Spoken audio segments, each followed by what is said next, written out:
in the end it doesn't, alright? It's a fake, alright? School is fake. Look at this dude, bruh. So his stubbornness cost him his own life. Death. You see it in TV, you see it in your socials, and see it on animes and movies, and even IRL. But I'm not here to fearmonger you. That is not my job. Instead, I am here to entertain. So, we are gonna look at 6 past deaths, and these aren't any ordinary deaths. Some are just weird, some are just downright funny, and some are just interesting. So yeah, 6 unusual deaths. Let's go.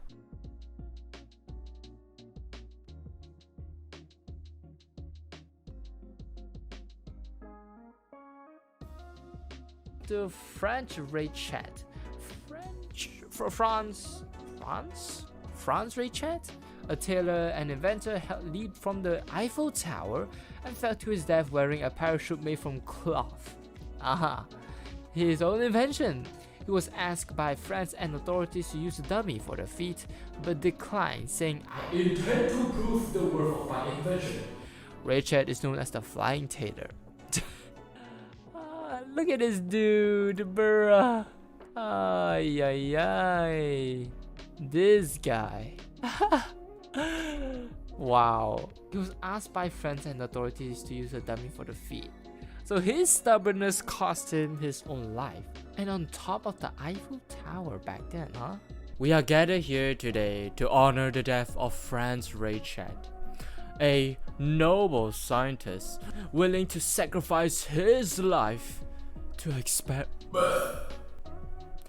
experiment his creation. We will remember you, Franz Raychat.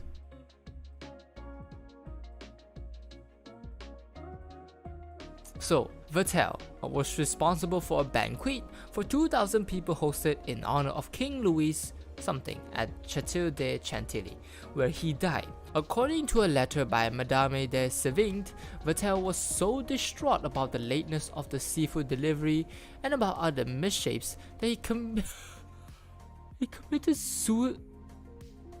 Oh my god. And yes, he basically unalived himself. Do you want to know how he got found out? When the fish arrived. Hey Frances, the fish has finally arrived. Frances? What the?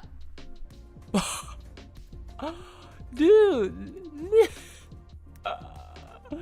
Why? Why? Oh my god, talking about being punctual. Holy shit.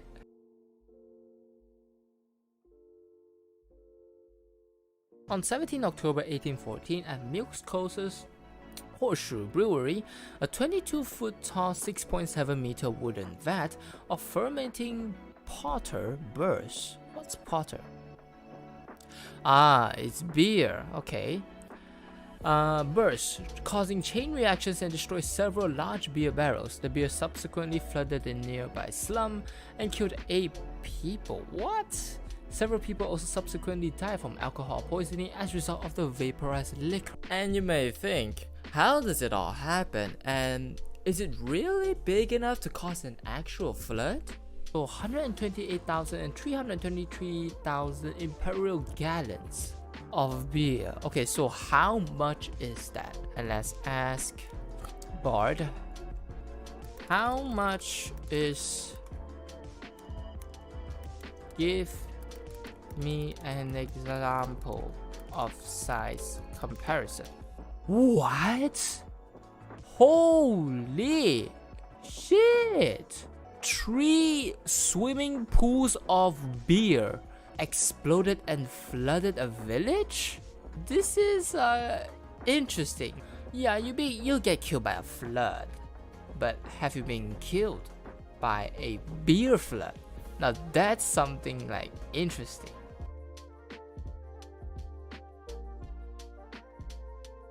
Okay, and on to Basil Brown, a health food advocate from Croydon, England, died from liver damage after he consumed 70 million units of vitamin A and around 10 US gallons, 38 liters of carrot juice over 10 days, turning his skin bright yellow. What? Wait, okay, we don't know how much is 70 million units of vitamin A. So let's take a look. Okay, we're just gonna ask Bard. Can you explain 70 million units of vitamin A? Visualize it with an example. To visualize this, imagine you have 1 milligram tablet of vitamin A. If you took 70 million units of vitamin A, you would need to take 70,000 tablets. Each day, he took 7,000 tablets of vitamin A. Why? So another way to visualize is a single carrot contains about 1,000 IU of vitamin A. So to consume 70 million IU of vitamin A, you would need to eat about 70,000 carrots. So he died from a liver damage, which he was just trying to cure his acne. So yes, you want to get that acne off your face by eating carrots, but let's just say we follow the daily recommended intake rather than what Basil Brown did. Unless you want to make like a YouTube video, that's fine.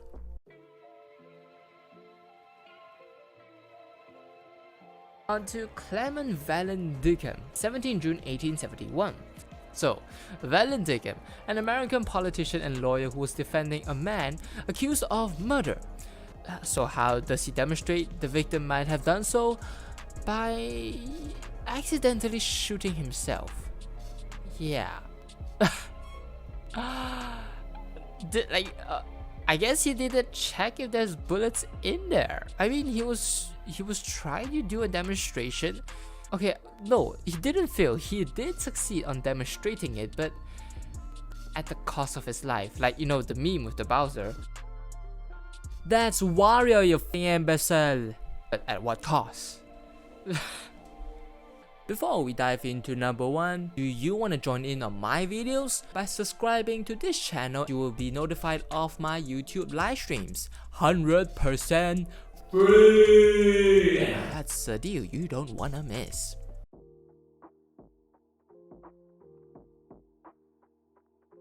So it's reported by both Diogenes Laertius and Iamblichus states that Pythagoras was murdered by his political enemies.